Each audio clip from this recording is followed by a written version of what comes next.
House prices in the UK have been falling for over a year, and I still think the house price crash has a way to go.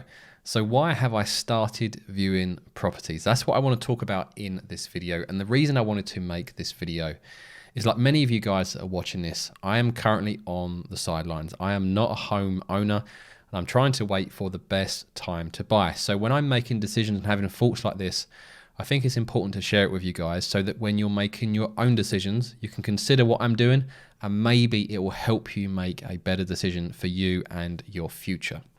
So at the moment, we're all fully aware that house prices have been falling since last summer. And over the past couple of weeks, I've actually started viewing for the very first time. So for the past year or so, I've been completely on the sidelines. I haven't been doing any viewings, but I have been very closely watching the market. But recently I have started viewing. So what is going on? Am I going crazy? If I think that the house price crash isn't over, why am I viewing properties? So firstly, let me just deal with that point. I want to be very clear. I do not think that the UK house price crash is over. Yes, we are seeing inflation coming down, and yes, we have seen that real world wages have started to go up in the past month or two. We've also seen the Bank of England hold interest rates for the past two meetings, and we are starting to see mortgage rates starting to soften. But there's still a huge lag effect there. There are still millions of mortgaged homeowners yet to feel the pain of their current fixed rate mortgages expiring and then the new higher rates coming in. So there's over 100,000 people, 100,000 homeowners per month, and that's going to continue for the next few years at least.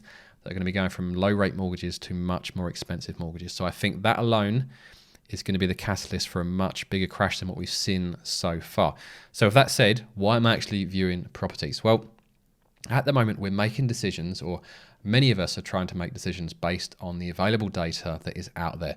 And this is usually from the major house price indices. So we have Halifax, we have Nationwide, we have Rightmove and ONS, and there are some others. But the problem is, these indices aren't painting a consistent picture, and much of the data that is being released at the moment is being adjusted, it's being weighted, it's got seasonal adjustments, and a lot of us actually don't agree with what we're seeing in the HPIs versus what we're seeing in the real world. And I think even if you take the most pessimistic house price indices such as Halifax and Nationwide that are showing that house prices are down somewhere around about 5 to 6% over the past year, that doesn't marry up with what we're seeing actually happening. If you go onto Rightmove and look at what properties aren't selling for, the market is well below 5% discount. So this is why I've started to look at the moment. This is what I want to try and impress on you guys, is that try to forget the national picture at the moment, because you're not buying nationally, you're buying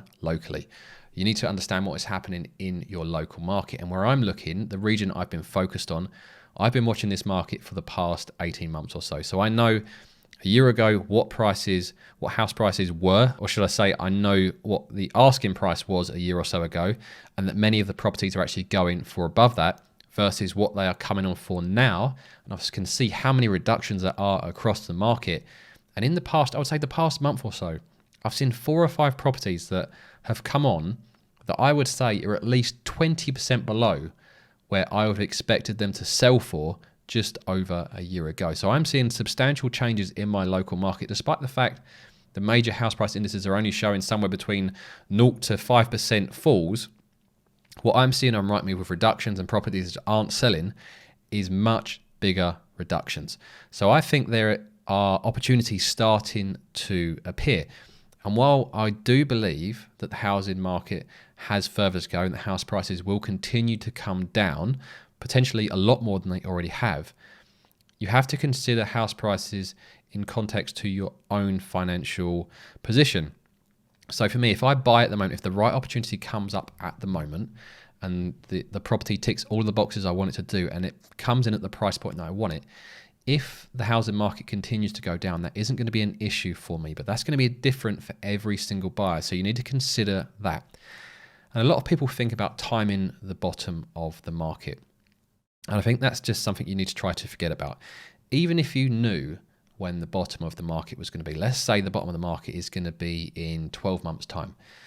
There's every chance in 12 months' time, your dream property won't be on the market. We don't have huge supplies of houses or properties that are actually appealing, do we? Let's be honest, most of the stuff on Rightmove is pretty rubbish. But let's just say you knew when the bottom of the market was. There's a very slim chance your dream property is going to be on the market at the time of the bottom of the market. It's going to maybe appear on the way down, maybe 3, 6 months or 12 months before the bottom, or maybe 6 months after the bottom. And this is what you have to be flexible with. There's no point trying to say, right, I'm going to be buying at this time when the properties are cheapest, because you may end up settling for a property that doesn't actually tick all the boxes. You know, if you want your dream property, you have to be prepared to buy at a different time to the exact bottom. Plus, we're not going to know when the exact bottom is, and we won't know until many months after it's actually happened. So it may be, like me, you end up paying, if I do buy a property soon, you may pay a bit more, you may pay a bit of a premium now to get a property. You're paying a bit more for it, but you wouldn't have been able to buy it in 12 months when it would have been cheaper because it's not actually on the market. So keep that in mind as well when you're trying to time the bottom of the market.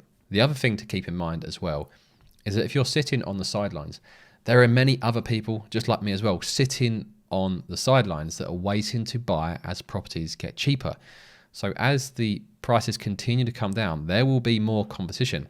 And the properties that I've seen come on over the past month or so that I believe are over 20% discounted compared to where they would have been a year ago, there has been fierce competition.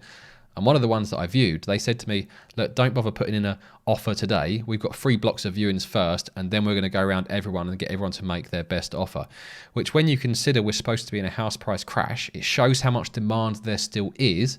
There's just a lot of people sitting on the sidelines. So the further we go down, as properties that come on that appear to be well discounted appear, you're going to have a lot of competition for those properties. So you may be better paying a small premium when there's slightly less competition than going down to the very bottom where there may be more competition that may actually put the price back up above where it currently is. So all of these things you have to keep in mind. You have to keep in mind your own individual financial position. You have to keep in mind what is happening in your own local market. And the best way to do that is constantly on a daily basis, like I have been, just monitoring your local market to see which listings are appearing, which ones are being reduced, which ones are selling quickly, which ones are sitting there for weeks and months on end. So all of these things will help you paint your own picture, because I think the HPIs, house price indices, I don't think they're doing the job they're supposed to do. And if you're subscribed to Moving Home with Charlie, some of his recent videos, he's talked about the ONS, which is the official figures, and how the raw figures don't marry up with the data that's being released due to the weightings and adjustments that are made to those figures. And that applies to all house price indices, even Halifax nationwide. They're all applying seasonal adjustments. So if you take those at face value, house prices haven't come down very far. But if you're watching Rightmove in your local area, and this is going to vary from area as well, so there will be some people watching this video saying, well, house prices haven't come down at all in my area. But in some areas, house prices have come down substantially already, or at least asking prices have. So I think there are discounts to be had. And again, that is something to keep in mind, that the markets are going to move at different speed in different areas, just as much as the falls are going to be different in different areas. So some areas are falling quickly already, others are falling very slowly. So it's going to be very area specific. That's why it's so important you get to learn your own area. Now, if you are like me and are considering looking at the moment, I've made a video which talks about all of the Rightmove red flags that you need to be aware of when you're looking at a property. I'm going to pop up that video now, and I'll see you guys over there.